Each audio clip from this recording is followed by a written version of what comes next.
Ashely LaRocque.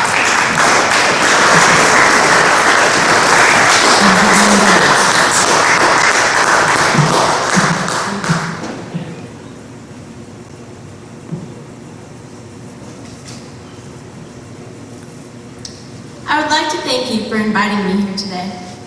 I must confess, I feel more comfortable in front of a camera on the film set than I am before a live audience. It reminds me of my first interview for Motion Pictures Classic magazine. I was so self-conscious that I had to write notes to myself on a recipe card.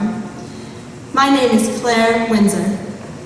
I had to keep reminding myself that my name was Claire Windsor and not LeRocque. I was born April 14th, 1892 in Marvin, Kansas. When I was 2 years old, my parents moved to Cawker City. I was educated at Washburn and Topeka and studied music and dance in Seattle. I can hardly believe that was just 5 short years ago. I barely knew a soul here in Los Angeles. But now when I go out, I'm recognized and get compliments from people I don't even know. And the mail. I receive so many requests for my pictures that my mother has to help me answer them all. Most of my fans request the 5x7 inch size for a dime, but more and more are requesting the 8x10 size for a quarter. I have Lois Weber to thank for giving me a career on the silver sheet. She was the one who discovered me and gave me my first starring role. But then again, it was my neighbor friend who deserves some of the credit too. I had just moved to California with my little son, Billy, to be with my parents. See, Father retired and sold the store in Kansas and came to join Mother here in Los Angeles. Just before the war, I was married in Denver and we had a sweet baby boy. But unfortunately, our marriage failed, and I decided to leave the past behind and start a new life in sunny California. I was on my own and had to support myself and my little boy. It was the daughter of the landlord who suggested I try getting work as an extra at the film studios. She had made a tidy sum working at the studios and said it was fun to boot. She encouraged me by saying, "Why, with your good looks, it's a cinch." You know, I had been crowned Queen of Jackieland during the Potlatch Festival in Seattle a few years back. That settled it. The very next day, we went to get my picture made, and then it was off to the studios. On the way, my friend said it was really important to get a personal interview with the talent scout, but that you had to get past the secretary first. Well, I didn't have any time to waste in making an appointment, so when I entered the office, I went straight to the secretary and said I was here for my appointment. It worked. I had my interview, and they called me back the very next day. I was what they called an extra and made $1 per day. It was so exciting. I never knew in advance where I would be sent, but it was a steady job and I made so many friends. Why, I even met and had a date with Rudolph Valentino before he became famous. He was working as an extra too.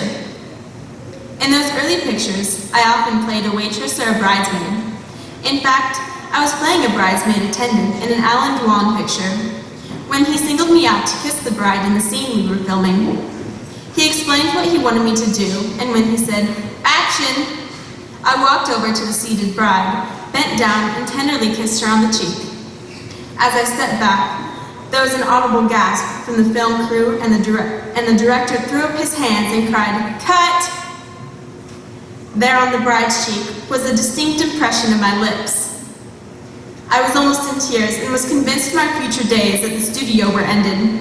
The filming had to stop as the makeup was repaired and another bridesmaid with more experience was selected. I had not yet learned that the art of acting is the art of mind. In any case, I had made a lasting impression on the director too, for when Lois Weber sought a replacement for a no-show actress, it was Alan Dwan who suggested me. As Lois had signed a contract with Paramount to produce and direct 4 films at their studio, and on the first day of filming, the main actress failed to show, and it was learned later that she had skipped town for personal reasons. Undeterred, Lois was not about to lose money by a lengthy search for a replacement. She thought, that with all the talent on the studio lot, there must be someone she could find right then and there. Lois happened to confer with Alan and explain the predicament she was in. Alan replied, "I know just the type you're looking for." Well, it was approaching the noon hour, so they headed off to the commissary at the Lasky studio. I had just set my tray down and had begun to eat when Mrs. Weber entered the dining hall. After scanning the food line and the tables, her eyes lingered in my direction, and she marched straight over to where I was sitting. She introduced herself, sat down, and we talked for 20 minutes. I explained that I hadn't had much experience, but she said, "If you have the courage, I have the patience." Well, she had the patience, and on January 12, 1921, I signed a contract for $150 a week for 1 year, with an option to extend the contract for 1 more year at the sum of $350. Although I signed the contract with my real name, LeRocque, Miss Weber said that that was definitely not the name of a star. After consulting her screenwriter, it was Frances Marion who suggested the name Claire Windsor for me. Now that I had a new name, I needed a little publicity to let the world know who I was. Charlie Chaplin was the most influential person in Hollywood, and with his recent divorce, he was the most eligible bachelor too. Everyone was speculating on who the next Mrs. Chaplin would be. Miss Weber was a personal friend of Mr. Chaplin and knew that her new star would capture his attention if the proper situation presented itself. Miss Weber arranged the proper situation, and I was introduced to Mr. Chaplin, and as predicted, he began to request my company. He loved children, and when he would come by the house, he always had a toy or a piece of candy for little Billy. The newspapers caught wind of our budding romance, and my name began to appear next to Charlie's. By this time, I had completed 4 films for Lois Weber Productions: To Please One Woman, What's Worthwhile, 2 Wise Wives, and the 4th one, What Do Men Want, was being held up by the film censors. It was mid-July of 1921 when Miss Weber invited Charlie and me to an intimate dinner gathering of friends at her home. Charlie was punctual as usual, but when I failed to make my appearance, Miss Weber made a few inquiring phone calls and eventually alerted the police. It was determined that I had gone to the Riding Academy earlier that morning and had simply not returned. My horse had been found in the hills, but there was not a trace of my whereabouts. The police sent out a search party, and the speculation began. Had I had an accident, been robbed, kidnapped? Was I hurt? Or, God forbid, dead? "Film star lost in Hollywood Hills" was the headline that evening. The search continued through the night, but to no avail. A supply of publicity photos of me in my riding outfit from What's Worthwhile were made available for immediate publication. The morning newspapers reported that over 400 police and Boy Scouts were scouring the countryside. Charlie had arrived to personally lead a search party, and at noon, he offered a $1,000 reward for my return. It was not until the late afternoon, after about 33 hours of being lost, that I staggered out of the forest near Stella Dodge's home. An ambulance had been called, and I was whisked away to the hospital. At the hospital, Dr. Cook immediately barred the press from seeing me, explained that I was in critical condition from exhaustion, exposure, and lack of food, and that any strain might cause a serious relapse. The ploy worked in keeping the newspaper reporters and the police inspector from asking too many questions.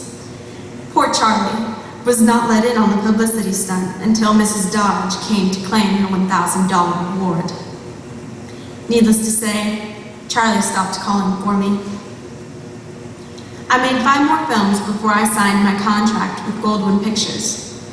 My salary was raised to $400 a week, and when they loaned me out to the other studios, I was getting $500 a week. I remembered that just before I signed the contract, that dreadful murder of director William Desmond Taylor happened, and almost ended my career before it had begun. The newspapers claimed that I had been Mr. Taylor's dinner guest the night of his murder. Well, they got it all wrong. I was working on a film with Marshall Nealon called Fools First, and we were working nights, so I had to sleep during the day. 2 days before the murder, Mr. Marino took me to the Coconut Grove, and Mr. Taylor was one of the dinner guests at our table.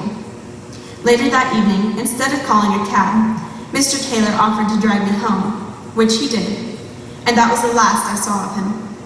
On the third day of filming, the reporters descended upon the Santa Fe station where we were working and showed me the newspaper headlines linking my name with the murder.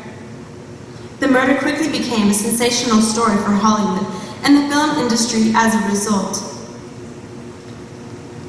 And as a result, Mary Mile Minter was the president. My film, One Clear Call, had been finished, but Mr. Mayer refused to release it and even contemplated reshooting my part with another actress.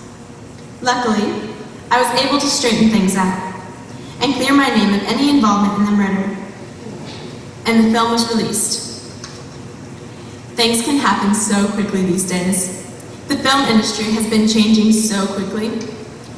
Just 2 years ago, in spring of 1924, Marcus Lowe, the theater magnate, who had purchased Metro Pictures back in 1919, acquired Goldwyn Pictures and within months bought Louis B. Mayer Pictures. I was one of the first to sign a 5-year contract with the newly formed Metro Goldwyn Mayer studio. Yes, things change quickly. My personal life has seen a few changes too. Just about a year after signing with MGM, I married Burt Lytle. He is best known as an actor on the legitimate stage, but he is in pictures too. Perhaps you remember his picture, alias Jimmy Valentine? Well, he stole my heart in Algeria while we were filming A Son of the Sahara, and we were married in a double wedding with Edwin Carraway and Mary Atkin at the City Hall in Juarez, Mexico. We all honeymooned together in Mexico City, and that is where we met Dolores Del Rio and her husband Jamie. They took Edwin's advice and had since come to Hollywood. That reminds me of another up-and-coming actor, another Kansan who recently arrived in Hollywood. His name is Buddy Rogers. He comes from Olathe and is a great musician and a pretty good dancer too. Burt got so jealous when he saw us dancing the Charleston. I had to work hard to learn those steps for my film, Dance Madness, but for Buddy, they seemed to come completely natural. Buddy plays the trombone and has his own jazz band. He tells me that all his musician friends are quite worried about this new film, Don Juan. Have you seen it yet? It stars John Barrymore, and they play a recording of an orchestra instead of having real musicians. Talk is that Warner Brothers wants their Vitaphone system installed in all the movie palaces across the nation, which would put all the musicians out of work. Just think of that. Oh, I think it's just a fad. I can't imagine that moviegoers would pay good money to listen to a recording instead of a live orchestra. Time will tell. Well, I see that my allotted time is about up, so thank you for inviting me.